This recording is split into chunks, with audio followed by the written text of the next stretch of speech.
Price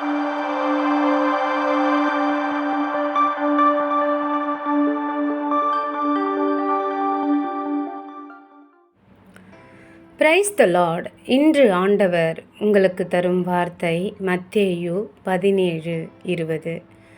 கடுகு விதையளவு விசுவாசம் உங்களுக்கு இருந்தால் நீங்கள் இந்த மலையை பார்த்து இவ்விடம் விட்டு அப்புறம் போ என்று சொல்ல அது அப்புறம் போ. பிரியமானவர்களே, கோலியாத்தின் உருவத்தைக் கண்டு 40 நாட்களாக பயத்தில் உறைந்து நின்றனர். 9 அடி உயரம் கொண்ட அந்த வீரனின் சத்தமும் ஆயுதங்களும் தோற்றமும் அவர்களுக்கு அசைக்க முடியாத ஒரு மலை போல தெரிந்தது.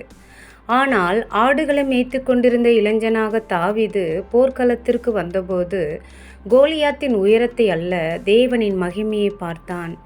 நீ பட்டயத்தோடும் ஈட்டியோடும் என்னிடத்தில் வருகிறாய், நானோ சேனைகளின் கர்த்தராகிய தேவனுடைய நாமத்தினாலே உன்னிடத்தில் வருகிறேன் என்று விசுவாசத்தோடு அறிவித்தான்.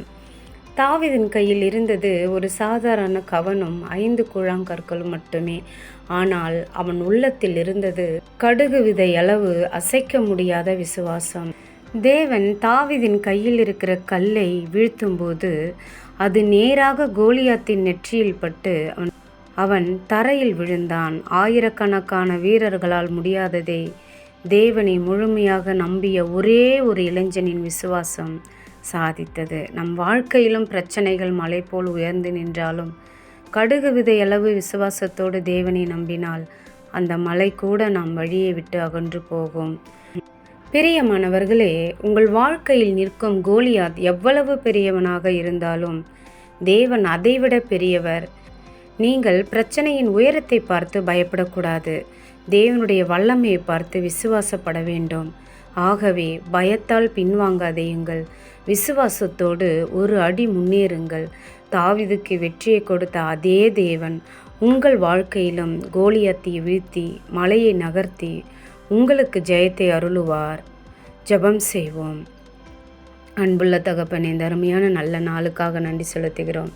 நீர் கொடுத்த இந்த வார்த்தைக்காக நன்றி அப்பா. ஆவியானவரே, கடுகு விதை என்பது சிறிதல்ல, அது ஒரு பூரணமான ஒரு விசுவாசம். அந்த பூரணமான விசுவாசம் எங்கள் இருதயத்திலையும் எங்கள் சிந்தனைகளிலும் காணப்பட வேண்டும்.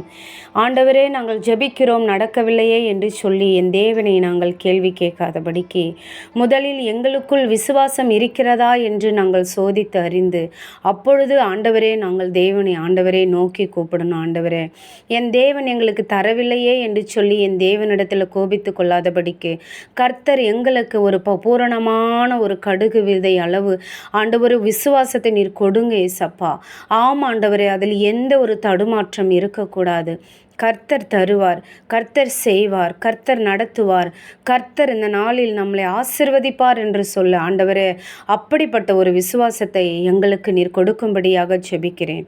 அப்படியாக நாங்கள் விசுவாசத்தோடு உம்மிடத்தில் கேட்கும் பொழுது நிச்சயமாக என் ஆண்டவர் எங்களுக்கு பதில் தருவீர்.